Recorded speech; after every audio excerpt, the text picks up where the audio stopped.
गोकर्ण जी महाराज धुंधुकारी को कथा श्रवण करा रहे थे तो धुंधुकारी एक 7 गांठ के बांस में आकर प्रविष्ट हो गया और एवं 7 दिनस्यैव सप्तग्रंथिभिवेदनम 7 दिन में उस बांस की 7 गांठें चटक गई और दिव्य रूपधरो जात तुलसीदाम मंडितः पीतवासा घनश्यामो मुकुटे कुंडलान्वितः। 7 दिन का भागवत सप्ताह संपन्न होते ही एक दिव्य पुरुष उस 7 गांठ के बांस से प्रकट हो गया और गोकर्ण जी महाराज को प्रणाम करने लगा। गोकर्ण जी ने पूछा, कौन हो भैया? मंद मंद मुस्कुराता हुआ वह दिव्य पुरुष बोला, भैया आपने मुझे नहीं पहचाना, मैं आपका वही भाई धुंधुकारी हूँ। उस दिव्यता को गोकर्ण जी देखते ही रह गए और हाथ जोड़कर गोकर्ण जी के सन्मुख धुंधुकारी ने भागवत की महिमा गाई। धन्या भागवती वार्ता प्रेत पीड़ा विनाशिनी सप्ताहोपि तथा धन्यः कृष्णलोक फलप्रदः।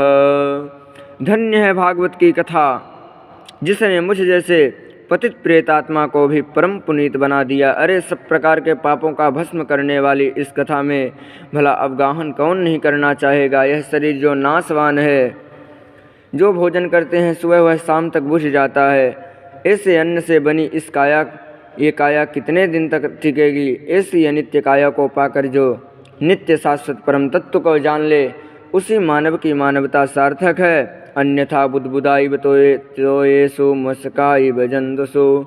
पानी में बुदबुदा पैदा हुआ और फूट गया, मच्छर पैदा हुआ और मर गया, ऐसे ही आप मानव शरीर पाकर खाने पीने सोने में ही समय समाप्त करके चले गए तो उसमें और हम में क्या अंतर रह जाएगा।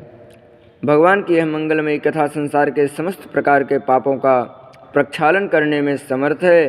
कथा मंदाकिनी में स्नान करते ही जीव के समस्त पाप धुल जाते हैं। संसार कर धमालेप प्रक्षालन पटीयसी।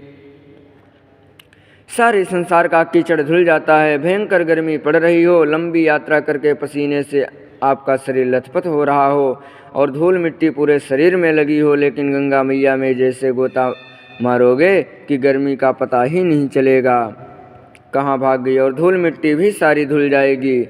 देह चमचमाने लगेगा, चमकने लगेगा। उसी प्रकार से जीव के मन का ताप और मैल दोनों ही भागवती ज्ञान गंगा में गोता लगाने से धुल जाते हैं। धुंधुकारी भागवत की महिमा मुक्त कंठ से गा ही रहा था कि एक दिव्य अलौकिक विमान आकाश मंडल से प्रकट हो गया और विमान से भगवान के दिव्य पार्षद नीचे उतरकर धुंधुकारी को भगवत धाम ले जाने के लिए आए तो धुंधुकारी सबको प्रणाम करके विमान में बैठ गए। गोकर्ण जी ने भगवत पार्षदों से पूछा, अत्रैव बहवः शान्ति श्रोतारो मम निर्मला आनितानि विमानानि न तेषां युगपत्कृतः। यहाँ हजारों श्रोताओं ने बारंबार कथामृत का पान किया है तो आपने सबके लिए विमान क्यों नहीं लाए?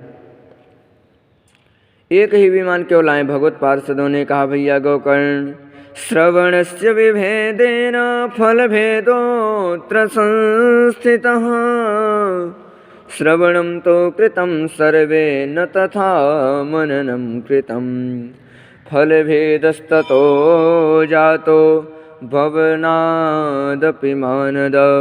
कथा तो सभी ने सुनी परंतु जो मनन पूर्वक जो कथामृत का पान करना चाहिए वह केवल धुंधुकारी ने ही किया। कुछ लोग समय पास करने के लिए आते हैं कथा में, तो कुछ छिद्रावेषण करने के लिए आते हैं, एक दूसरे को डिस्टर्ब करने, कोई व्यवहार निभाने आता है।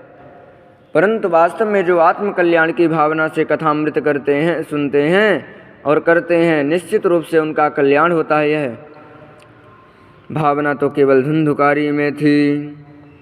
सब पार्षद विमान को लेकर धुंधुकारी के साथ तो चले गए पर सभी श्रोता उदास हो गए। गोकर्ण जी बोले, चिंता मत करो, अब की बार कथा का आयोजन फिर करेंगे। श्रावण मास में पुनः एक भव्य आयोजन किया गया। अब की बार श्रोतागण इतने सावधान थे, अब की बार चूँकि चूक ना जाएं तो गोकर्ण जी ने जब सप्ताह संपन्न किया तो जितने श्रोता थे उतने विमान प्रकट हुए और स्वयं भगवान श्री कृष्ण ने प्रकट होकर गोकर्ण जी को हृदय से लगाया। अयोध्यावासिनः पूर्वं यथा रामेण संगता तथा कृष्णेन ते नीता गोलोकम योगे दुर्लभम। जैसे प्रभु श्री राम के साथ समस्त अवधपुरवासियों अपने परमधाम को प्रस्थान किए थे, ऐसे ही आज गोकर्ण जी के साथ श्रोता समुदाय भगवान के परम पद को प्राप्त हुए। गोकर्ण लोक को बोल भागवत भगवान की।